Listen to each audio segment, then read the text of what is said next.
바울이 편지를 많이 썼는데 그 편지들 중에서 감옥에서 쓴 편지 중에서 빌립보서보다 한 번 앞서 쓴 편지가 무엇일까요? 오늘 말씀이 있는 에베소서. 에베소서를 사도 바울이 감옥에서 썼죠. 그래서 감옥에서 쓴 편지 중에 에베소서, 빌립보서, 골로새서, 빌레몬서 이 네 권의 책은 사도 바울이 감옥에서 쓴 책이에요. 그래서 어떻게 보면은 감옥에서 쓴 서신이 오히려 우리에게 더 큰 감동을 줍니다. 왜? 그것은 바울이 자유롭거나 또는 그 힘이 있거나 능력이 충만한 그런 모습이 아니라 감옥에 갇혀 있는 데서 아무것도 없는 데서 거기에서 쓰는 하나님의 섭리에 대한 말씀이 사람들로 하여금 깊은 감명에 사로잡히게 됩니다.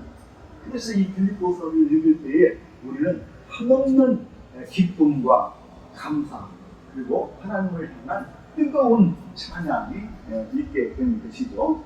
이제 오늘부터 이 에베소서를 보게 됩니다. 에베소서도 앞서 말씀을 드린 것처럼 사도 바울이 감옥에서 쓴 글이죠. 근데 에베소서를 저 개인적으로도 그러하고 많은 사람이 이 에베소서에 있는 말씀을 성경에 있는 어떤 말씀보다도 더 소중하게 생각하고 더 귀하게 생각하는 그런 목사님들 또 학자들이 많이 있습니다. 보통은 사람들이 성경 하면은 제일로 유명한 성경이 뭐예요? 우리 신약 성경이 제일로 유명한 성경. 이거는 봐야 돼 하는 거. 그렇지. 이거 박수 한번 칩시다. 이 집사님은 그걸 하고 있어. 축하합니다. 로마서 말씀을 사람들은 최고 귀중한 말씀으로 여깁니다. 그래서 로마서를 많이 읽습니다. 저 개인적으로 로마서를 많이 읽습니다. 그냥 흐르는 이야기처럼 여러분 로마서 특별히 8장 같은 거 읽어보시면 정말 여러분의 영혼이 새롭게 수성하는 그런 기분, 그런 느낌을 가지게 될 거예요. 몇 장? 집에 가서 꼭 읽어보세요. 네. 그런데 이 에베소서에 있는 말씀은 어떻게 제 개인적으로는 뭐 성경에 어느 것이 더 중요하고 어느 것이 더 크다고 말할 수는 없지만은 이 에베소서에 있는 말씀은 그야말로 로마서에 견질 수 있는 그런 신비하고 심오한 말씀들로 이렇게 채워져 있어요.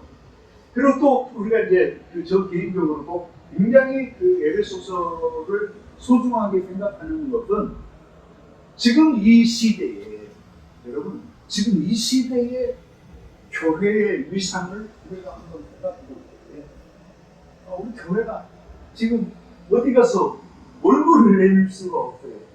너무 부끄러워져 버린 이 우리 교회의 모습을 우리가 보게 되는데요.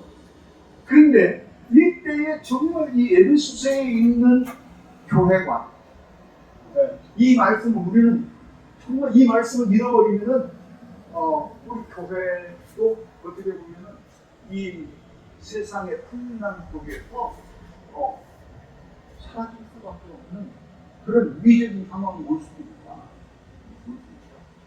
그래서 성경에서 우리가요, 여러분 예를 들어서 하는 말씀입니다. 예를 들어서 우리 교단에 한정주 목사님 훌륭하시잖아요. 훌륭하시고 연합교회 목사도 우리나라에서 유명한 그런데 연합교회가 10개가 있으면 여기도 20교회가 10개가 있으면 뭐하고 왜 제가 이 말씀을 드리냐면은 그런 훌륭한 교회들이 이 시대를 비추는 빛이 되어야 돼요. 이 시대에 있는 교회들의 거울이 되어야 돼요. 그래서 한국 교회들이 개교의 중심에 사로잡혀가지고 나만 우리 교회만 이런 생각, 목사님들도 나만 안전하면 되고 나만 은혜 받으면 되고 나만 우리 교회만 부흥하면 된다는 이러한 어떻게 보면 좀 죄송스러운 표현이면 헛된 잘못된 가치관을 가지고 있는 이런 시대. 그래서 교회가 아사리판. 어떤 목사님이 여러분 우리 기독교 역사에서는 종로오가 하면 그래도 교회 교회 공교회 기관들이 다 밀집해 있는 그런 지역이에요. 그런데 이제 그 지역에서 자기 이름을 이렇게 내고 나를 이렇게 높여 세워라 하는 그렇게 요구를 하는 그런 목사님들이 계세요. 그런데 이게 이제 뭐냐면 너무 교회가 개교의 중심, 개인 중심 이렇게 가다 보니까 너무 오합지졸이 되고 아싸리판 그렇게 되는 그래서 에베소서에서 굉장히 귀중한 교회에 관한 말씀을 하는데 어떻게 얘기합니까? 주도 하나에 따라합시다. 주도 하나요. 하나님도 한 분이요. 성령도 하나요. 그것처럼 교회도 하나요. 이 우리 한국 교회가 각자 도생하는 것이 아니라 각자 자기 살 길을 찾고 각자 자기 먹을 거 먹고 하는 것이 아니라 한국 교회가 서로 연대하고 하나가 되어서 예수 그리스도가 하나인 것처럼 하나님께서 한 분이신 것처럼 교회도 하나로 세워질 때에 교회가 비로소 하나님께 온전한 영광을 드릴 수 있고 교회의 위상을 세워갈 수 있고 한국 교회가 한국 사회를 치유하는 그 역할을 감당할 수 있게 되는 줄 믿습니다. 그래서 이 에베소서에 있는 말씀은 이 하나님의 이 세상을 향한 구원의 섭리와 계획과 그리고 이 교회의 관에 대해서 오늘 우리들에게 우리 한국 교회에 너무 귀중한 말씀을 주고 있어요. 그래서 이 에베소서를 공부하면서 빌립보서만큼 우리의 마음을 흡족하게 하고 기쁨을 가져다 줄 줄로 믿습니다. 이 에베소서는 사도 바울이 빌립보서보다 훨씬 먼저 썼대요. 대략 예수님 나신 후 한 60년경에 사도 바울이 로마에서 감옥에서 쓴 편지. 그래서 이 에베소서를 쓰는데 이 말씀들 중에 한마디 한마디가 굉장히 의미가 깊은 말씀들로 전철되어져 있다는 것을 사전에 말씀을 드리면서 오늘은 이제 몇 가지 개념, 단어만 조금 함께 살펴보고자 합니다. 1절 하나님의 뜻으로 말미암아 그리스도 예수의 사도된 바울은 에베소에 있는 성도들과 그리스도 예수 안에 있는 신실한 자들에게 편지하니. 자, 지금 누가 편지를 써요? 네, 사도 바울이 쓰죠. 근데 이 사도된 바울은 누구의 사도가 되었어요? 누구의 사도예요? 예수 그리스도의 사도인데 예수 그리스도의 사도지만은 그냥 예수 그리스도의 사도가 아니에요. 하나님의 뜻으로 예수 그리스도의 사도가 되죠. 그러니까 그냥 어떤 사람은 내가 예수 믿는다 하고 그렇게 이제 얘기할 수 있지만 그거는 큰 틀에서는 맞지 않는 거예요. 우리는 그냥 큰 틀에서 다 하나님의 역사와 섭리 속에 있어요. 조금 이따 제가 예정론에 대해서 말씀을 드릴 텐데 모든 것은 다 어디에 있다? 하나님의 역사와 섭리 속에 있다. 예수 그리스도도 하나님의 역사와 섭리 속에 있다. 이 말을 좀 잘 이해가면 자, 예수 그리스도는 우리가 하나님의 독생자, 예수 그리스도라고 말하는 하나님의 외아들, 독생자, 유일하신 외아들이라는 표현은 잘못됩니다. 그런데 이 예수 그리스도께서 이 세상에 오시는 것이 저절로 왔냐? 예수 그리스도께서 이 세상에 탄생하는 데에는 하나님의 이 세상을 향한 구원의 섭리, 하나님께서 이 세상을 구원하시기 위해서 행하시는 그 어마어마한 사랑의 그 은총, 그 속에서 예수님께서 이 세상에 오시고 탄생한 거예요. 무슨 말인지 이해가 돼요? 그렇기 때문에 이 세상에 있는 모든 것들은 어디에 있다? 구체적인 돈이 아니라 하나님 섭리와 쏟아 있다. 그래서 하나님의 계획 속에 있는 거예요. 심지어 예수 그리스도의 탄생과 예수 그리스도의 모든 것도 이 하나님의 섭리 가운데 이루어진 것입니다. 그런데 그래서 이 바울이 지금 누구의 사도가 되었느냐? 예수 그리스도의 사도가 되었습니다. 예수 그리스도의 사도가 되었는데 이것은 누구의 섭리? 하나님의 섭리 가운데 이 바울이 예수 그리스도의 사도가 되어서 이제 그 신실한 성도들, 예배소에 있는 신실한 성도들에게 글을 쓰는 거예요. 저는 한국의 1000만 그리스도인이라는 우리 한국 교회가 이런 신실한 성도들이 많이 있어야 될 줄 믿습니다. 신실하다는 말은 여러 가지로 해석할 수 있어요. 그 중에 하나는요, 믿음직한 성도. 그러니까 이 사람은, 우리 안 집사님은 예수님께서 보실 때 참 믿음직하고 든든한 집사님이야? 할렐루야? 하나님께서 보실 때 우리 안 집사는 믿음직하고 든든한 집사님이야.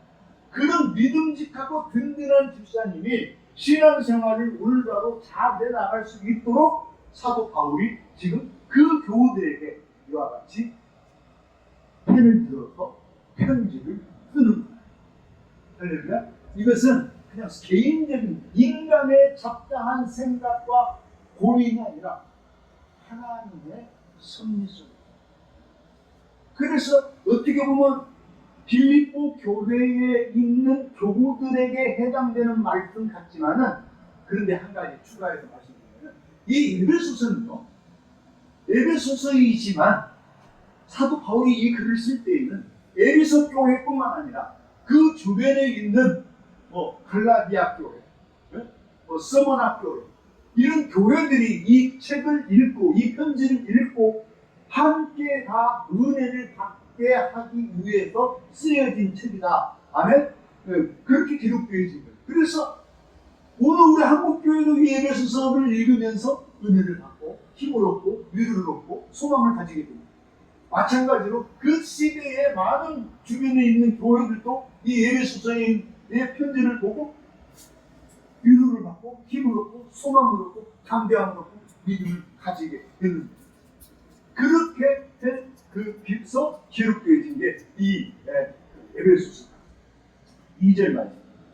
하나님 우리 아버지와 주 예수 그리스도로부터 은혜와 평강이 너희에게 있을지어다. 이 부분은 이제 전에도 여러 차례 말씀을 드렸습니다만, 첫 번째 사도 바울이 에베소 교회에 비는 축복의 말씀입니다. 그 축복의 말씀은 하나님 우리 아버지와 우리 주 예수 그리스도로부터 주시는 무엇?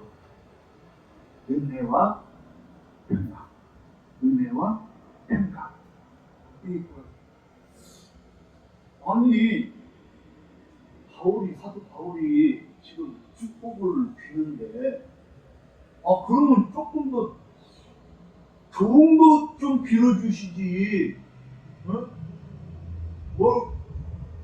물질도 좀 풍성하게 빌어주시지. 그리고 눈에 보이는 것도 좀 주시지. 근데 사도 바울의 축복은요, 이제 그 다른 것이랑 거의 비슷비슷합니다만, 오늘 에베소 교회를 향한 첫 번째 축복의 내용은 은혜와 평강이에요. 네. 이 은혜라는 것은요, 값없이 거저 주시는 하나님의 선물이거든요. 값없이 거저 주시는 하나님의 선물. 아버지가 아들한테 밥을 먹여주고 잠을 재워주고 때에 따라서 맛있는 간식도 사주고 그러면 그거 있어요. 아버지가 야, 너 내가 이거 사줬으니까 너 나중에 갚아. 그런 거 아니잖아요. 아버지는 아들을 사랑하기 때문에 값없이 거저 주시는 거예요. 심지어 무엇까지? 아버지께서는 아들을 사랑하니까 심지어 자기의 독생자 예수 그리스도를 주시기까지 우리를 사랑하십니다. 그래서 이 은혜라는 것은요, 이루 말할 수 없는 은혜입니다. 누가 찬양을 하면 은혜, 이루 말할 수 없는 은혜. 뭐 말로 다 설명할 수도 없고 이것을 갚을 수도 없어요.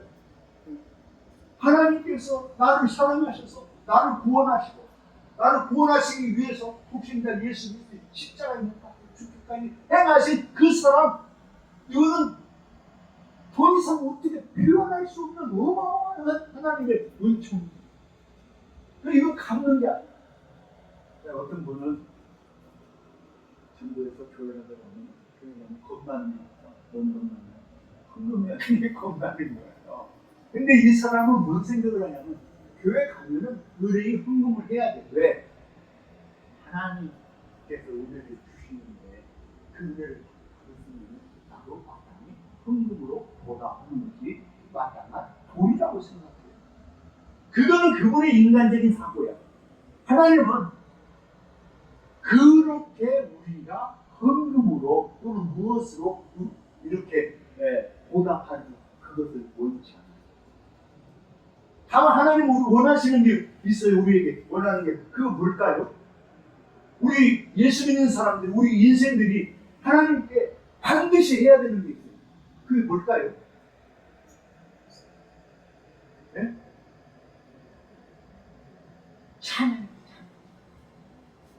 우리의 인생에 우리 신도들의 성도들의 마땅한 도리는요, 하나님을 찬양하는 거예요. 왜? 하나님의 은총은 너무 한없어. 하나님의 사랑은 너무너무 무궁무진해. 그래서 인간이 할 수 있는 건 하나님을 찬양하고 하나님께 영광 돌리는 그것밖에 없어요. 할렐루야? 그게 우리 믿는 사람이 하는 거예요. 돈도 없는 것이 주머니 다 들어가고 이렇게 하는 거는 의미가 없어요. 우리 교회 올 때 절대 그런 부담을 갖지 말고, 그런 부담을 갖지 말고. 다만 내가 하나님께 예물을 드려야 되겠다는 감동이 있을 때만 하는 거예요. 그러니까 그 예물 드림으로 내가 하나님께로부터 받은 그것을 보답한다라는 생각은 잘못됐다. 그래서 하나님의 이루 말할 수 없는 은혜. 그런데 그 은혜는 하나님께서 값없이 주신 모든 인류에게 주시는 그 은혜거든요. 그런데 은혜와 또 무엇을 뭐예요? 평강. 이 평강이라는 말은 그 평화라는 말로도 해석할 수 있고 평안이라고도 할 수 있고 여기까지 성경이 번역도 그렇게 되어 있어요. 평화나 평안이나 평강이나 다 같은 말씀입니다. 그런데 왜 평화야? 좀 좋은 걸 주시지 하고 생각하는 사람도 있어요. 그런데요, 이 세상에서 이 평화보다 더 좋은 게 없어요. 우리가 살면서 우리가 살면서 무엇이 나에게 제일로 소중할까? 나에게 가장 귀한 것이 뭘까? 돈 1,000만 원 주면 만족할 수 있을까요? 이 세상의 것으로는 그 무엇보다도 가장 소중하고 가장 필요한 것이 이 평안. 그래서 우리 마음이 영적으로 이 평안하고 평강이 임할 때에 비로소 우리의 삶의 그 모든 것들도 안정되고 기쁨이 있고 소망 가운데 거할 수 있고 미래를 바라보고 소망 중에 하나님을 찬양하고 나아갈 수가 있는 거예요. 근데 마음에 평안이 없으면 이 평강이 없으면 사람은 마치 물 위에서 떠 있는 배와 같이 늘 좌우라서 안정이 안 되는 거예요. 안정이 안 되는 거예요. 이 바다에 고기 잡는 사람들이 낚시하러 가고 하는 한결같이 오는 날이에요. 배 위에서 바람 부니까 막 왔다 갔다 오네. 그막 멀리 해가지고 막 투고고 막 그러잖아요. 근데 그 사람 한결같이 해주는 말이 뭐예요? 땅만 밟으면 좋겠다. 이거 땅만 밟으면. 땅을 밟으니까 평화, 안정감이 있는 거예요. 그것처럼 우리 마음에 평화가 임할 때 모든 것에 안정감이 임하게 되는 거예요. 저는 그런 말을 가끔 하는데, 저는 돈은 없어도요. 이상하게 그 배짱이 있는데, 자신감이 있어요. 돈은 없는데 자신감은 있어요. 그러니까 누구 돈 많은 것을 보고 부러워하거나 그 사람을 흠모하거나 그 사람 따라가지 않아요. 근데 나도 자신감이 있어요. 네? 무슨 말인지 그러니까 흔들림이 없어요. 이게 뭐예요? 하나님께서 주시는 이 평안을 가지게 되면은 무엇 어떤 것에 휘둘리지 않는 거예요. 어떤 것에 현혹되지 않는 거예요. 그래서 사람이 온전한 삶을 살 수 있어요. 그런데 이 평강을 얻지 못한 사람은요, 늘 현혹되는 거예요. 늘 유혹에 빠지고. 그래서 이 죄를 짓는 거예요. 그러면 우리가 주기도문을 늘 하잖아요. 무엇에 빠지지 않게 해달라고? 시험에 들지 않게 해달라고. 악에 빠지지 않게 해달라고. 그리고 기도하잖아요. 기도가 날마다 하는데 날마다 유혹에 빠져요. 그것도 큰 것에 빠지는 거예요. 돈 100만 원에 빠져서 넘어가는 사람들이 얼마나 많은지. 지옥들 300만 원에 빠져서 넘어가는데 100만 원에 넘어가는 거야. 창피한. 여러분, 적어도 우리가 그런 믿음으로 있어야 되거든요. 그래서 이 평강, 이 세상에서 최고 소중하고 최고 귀한 게 평안이에요. 이 평안이 있으면은 내 몸에 있는 모든 병도 치유될 줄 믿습니다. 아멘? 우리가 병을 얻는 그 모든 것들의 85%는요, 정신적인 심리적인 질병이라고 합니다. 정신적인 심리적인 질병이에요. 정신적으로 불안합니다. 뭔가 내가 외로운 것 같고, 여러분, 내가 예수를 믿고 주 예수 그리스도를 나의 구주로 삼고 내가 이 세상 살아갈 때에 누가 하나 나를 돌아보는 사람 없어도 나는 외롭지 않아요. 찬송이다. 왜? 하나님이 있습니다. 주님이 나와 함께하는 거예요. 나는 그 외롭지 않은 거예요. 주님과 늘 동행하면서 안정감 있게 기쁨으로 살아갈 때 주께서 나에게 평안을 주시고 나에게 기쁨을 주시고 나에게 강건함도 주실 줄 믿습니다. 그래서 평안이에요. 사도 바울이 첫 번째로 에베소 교회에 띄는 말씀은 이 하나님의 값없이 주시는 은혜와 그리고 평안이 평강이 누구에게 있을지어다? 에베소 교회, 에베소 교회와 그리고 에베소 교회에 있는 신실한 믿음,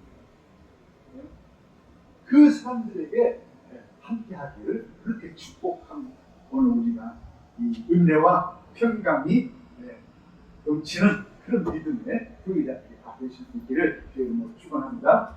그 다음에 3절입니다. 찬송하리라. 하나님 곧 우리 주 예수 그리스도의 아버지께서 그리스도 안에서 하늘에 속한 모든 신령한 복을 우리에게 주시기에. 우리 하나님 앞에서는 앞서 말씀을 드린 것처럼 우리가 할 수 있는 것은 찬송하는 것밖에 없잖아요. 사도 바울도 그렇게 말합니다. 찬송하리로다 하나님. 하나님 찬송. 왜? 우리 주 예수 그리스도의 아버지께서, 우리 주 예수 그리스도의 아버지 하나님께서 우리에게 무슨 복을 주셨느냐? 우리에게 무슨 복을 주셨냐? 신령한 복을 주셨다. 신령한 복을 주셨다. 제가 이 그것을 보면서 신령한 복을 뭘까? 또 이것을 어떻게 해석할까? 주석을 쓴 분의 말씀은 이 신령한 복은 우리가 이 세상에서 이렇게 얻어지고 쉽게 얻어지고 살 수 있는 그런 것이 아니라 하늘의 여기 본문을 말한 것처럼 하늘에 속한 하나님께 있는 그 복입니다. 그래서 근데 이 하늘에 속한 이 복은 앞서 말씀을 드린 것처럼 평강의 복처럼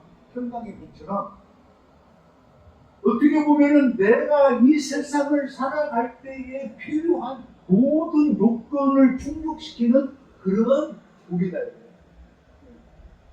그래서 내가 앞서 말씀드린 것처럼 가난하고 아무것도 없어도 모든 것이 나에게 그 충족감을 주셔서 내가 그 무엇에도 현혹되지 않고 넘어지지 않고 잘못되지 않는 그 완벽한 하나님의 은총, 그게 이제 신령한 복이다, 하늘에 속한 복이다, 이렇게 말씀합니다. 우리가 이 세상에서 구하는 그런 복이 아니라 우리가 이 세상에서 어떤 분은 그렇게까지 돼요. 이 사람이 살아갈 때에 필요한 그 모든 것을 채우는 충족되는 그런 복을 신령한 복이다, 이렇게 말씀하셨다고 합니다. 시간이 많이 가서 하나만 말씀을 드리려고 하다 보니까 그렇습니다. 일단 다음에 한 번 더 말씀드리더라고요. 4절 말씀, 곧 창세전에 그리스도 예수 안에서 우리로 사랑 안에서 그 앞에 거룩하고 흠이 없게 하시려고 그 기쁘신 뜻대로 우리를 예정하사 예수 그리스도 말미암아 자기의 아들들이 되게 하셨으니, 이게 이제 그 유명한 애정론에 관한 말씀이에요. 여러분 애정론 한 번도 안 들어봤죠?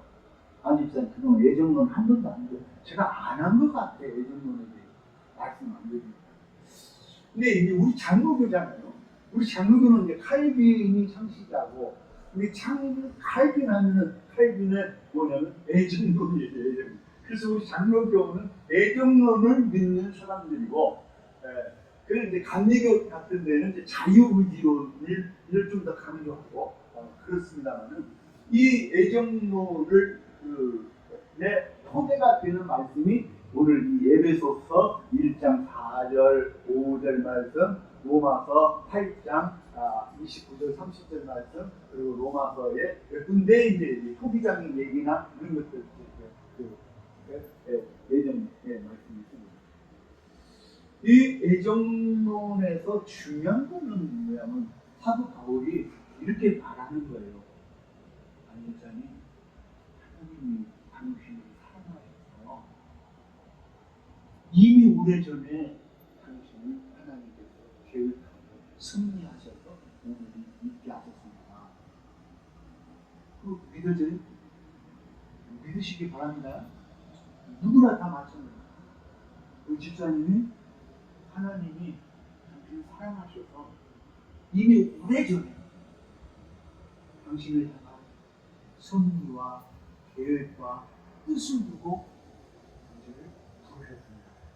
그런데 사도 바울이 표현하는 거, 그것이 오래전에가 언제냐면, 오래전에가 언제? 이 세상을 창조하기 전에, 이 세상을 창조할 때는 언제인지 몰라요. 그런데 이 세상을 창조하시기 전에, 그것보다 훨씬 전에 무엇부터 했다? 우리 집사님들을 선택하시는 일을 이미 하셨다는 거예요. 이미 계획하셨다는 거예요. 그래서 오늘 우리를 하나님의 자녀로 불렀어요. 그러니까 우리 안 집사님이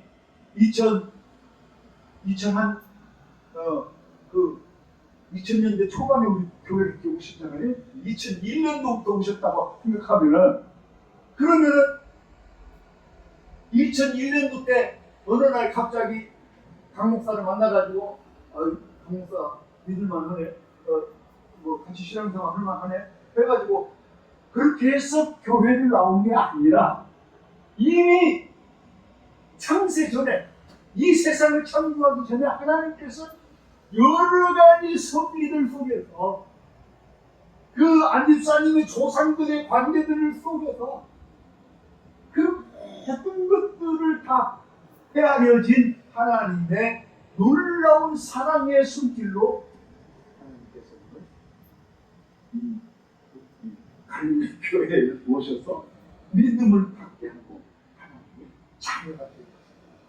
이게 애정입니다. 믿습니까? 네. 우리가 그 믿음이 있을 때 내가 무한한 위로와 소망을 갖는 거예요. 자, 내가 우리 유선인 목사님 안면하시니까, 자, 집사님이 아기 때, 젊었을 때, 예를 들어서 상관이 없어. 뭐야 또? 그래 힘도 없어. 없는데 뱃속에도 없어 아직. 그런데 자식은 갖고 싶어. 그런데 이제 하나님께서 그 우리 집사님을 사랑하셔서, 그때는 집사님 사랑하셔서 그 행위가 언제 있었다? 창세전에 있었다. 이미 창세. 그래서 그 오랜 역사를 통해서 어머니를 통해서 믿음의 가정을 세우게 하시고 신랑도 이렇게 만나게 하고 또 이렇게 해가지고 그렇게 해서 상원과 회원들 이 세상에 탄생을 하게 하되 믿음의 아들 딸이 되게 하고 본받는 대통령이 되게 하고 하나님의 축복을 받는 자녀가 되게 하고, 이것이 그 섭리 속에 있는, 그러니까 하나님이 나를 얼마만큼 사랑하신 거야? 이런 말을 해요. 여러분, 내가요, 연약한 데가 그래서 때에 따라서는요, 상처도 받을 수가 있어요. 누가 갈릴리 목사님이 왜 저렇게 생겼대? 왜 저런 말씀을 하시는 건가? 이렇게 얘기하면 마음에 상처를 받아요. 그런데 마음의 상처를 받아도 끝도 없어요. 끝도 없어. 왜? 하나님이 나를 사랑하셔서 창세전에부터 나를 향해서 계획하시고 섭리하시고 나를 붙들어주고 계시기 때문에 일시 내가 상처를 좀 받는다 해서 그것으로 내가 넘어지지 않는다. 믿습니까? 여러분, 신앙생활은 그런 거예요. 애정론이라는 것이 어마어마한 힘을 갖고 있는 그건 뭐냐면 하나님의 사랑의 행위입니다. 하나님께서 애정하셨다라는 그 의미의 중심 단어가 뭐냐? 그 중심 단어가 뭐예요? 사랑. 무엇 때문에 나를 택했다? 사랑. 하나님의 사랑. 나를, 우리 집사님들을 사랑하셔서 택했다. 이것이 애정론의 핵심입니다. 그렇기 때문에 그 애정, 이 칼빈이 이 애정론을 주장하고 이 말씀을 볼 때에 사도 바울이 이렇게 쓴 것은 에베소 교회를 향한 하나님의 어마어마한 사랑이 여기 있다는 거예요. 이것은 오늘날 엊그제 되어진 일이 아니라 창세 전부터 이미 하나님이 계획하셔서 되어진 거예요. 이 어마어마한 섭리가 이 안에 있다는 거예요. 이렇게 바라볼 때 에베소 교회가 얼마나 든든하겠어요. 또 오늘 우리들도 얼마나 든든합니까? 흔들림이 없죠. 여러분, 날마다 이 세상에서는 여러 가지 풍파가 많고 힘든 일이 많고 짜증스러운 일들도 많이 있지만은 여러분, 이런 것들 아무것도 아니에요. 왜? 하나님이 이미 나를 붙들고 수천 년, 수백만 년, 수천만 년 동안 나를 붙들고 지금까지 이끌어 오시고 계시기 때문에 그 힘으로 나는 능히 믿음을 지키고 하나님께 영광을 살 수 있다는 그런 담대한 믿음으로 살아가실 수 있길 바랍니다. 네, 오늘 여기까지 다 같이 기도합니다. 주님 은혜와 사랑 감사합니다. 아버지 하나님, 이름 아를 수 없는 그 놀라운 섭리를 저희가 깨닫습니다.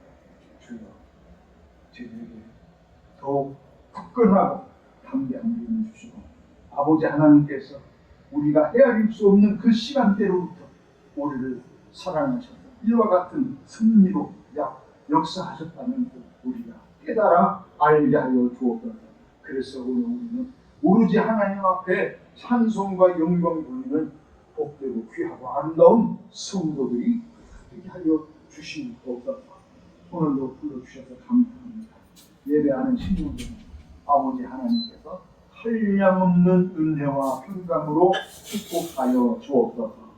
예수님 이름으로 기도하옵나이다. 아멘.